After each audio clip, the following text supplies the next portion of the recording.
Here's something most developers don't think about until they start working with Node.js. The JavaScript you write for the browser and the JavaScript you write for Node.js are the same language, but they run in very different environments with very different capabilities. In the browser, JavaScript cannot directly access the file system. It cannot create a raw TCP socket. It cannot spawn child processes.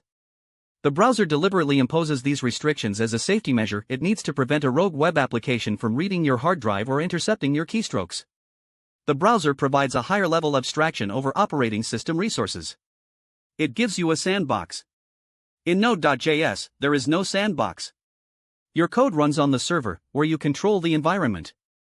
There is no DOM, no window object, no document object. But in return, you have virtually full access to everything the operating system exposes. File systems, network sockets, process management, cryptography, hardware interfaces.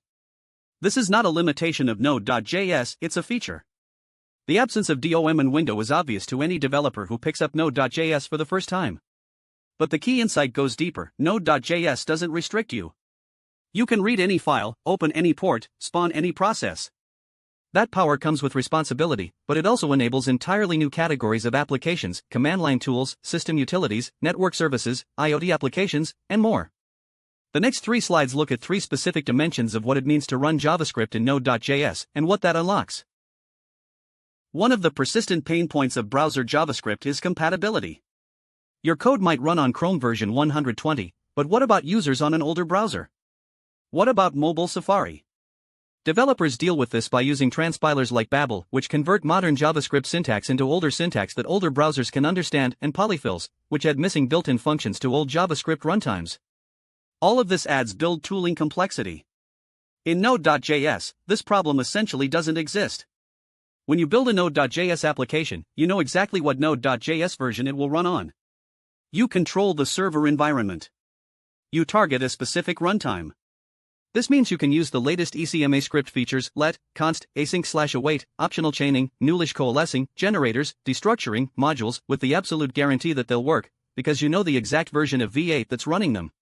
And since Node.js ships with very recent versions of V8, you get access to the most modern features of the ECMA script specification without any transpilation step.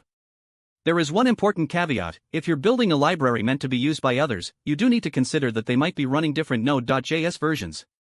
In that case, the standard practice is to target the oldest active LTS long-term support release, and specify the field in your package.json.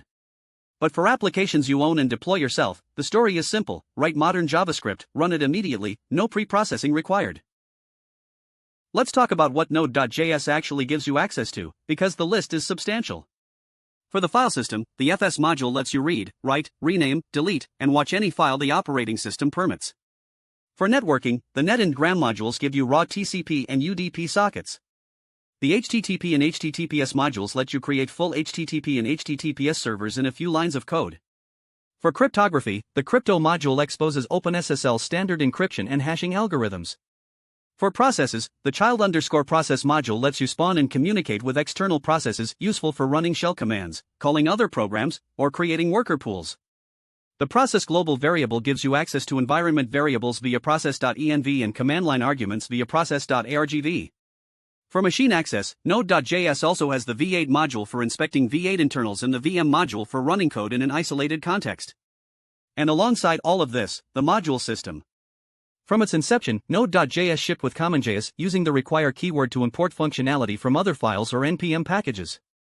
Today, Node.js also fully supports ECMA script modules using the import and export keywords from ES 2015. We'll go deep into both in the next chapter, because the module system is foundational to everything else in this book. For now, the key point: Node.js gives you the full power of the operating system and a first-class module system to organize your code. That combination is what makes it possible to build production-grade, large-scale applications entirely in JavaScript. JavaScript is fast, especially with V8's just-in-time compilation. But it still has a performance penalty compared to native code. For most web server workloads, this doesn't matter. But for CPU-intensive operations, heavy data processing, image manipulation, signal processing, machine learning inference, the performance difference can be significant. Node.js solves this through native modules. Using the NAPI interface, Node.js's official native add-in API, you can write modules in C or C++ that are called directly from JavaScript.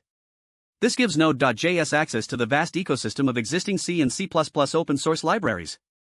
It also allows companies to reuse their own legacy native code without migrating it to JavaScript. There's another dimension to this: native code can access low-level system features that JavaScript simply cannot reach.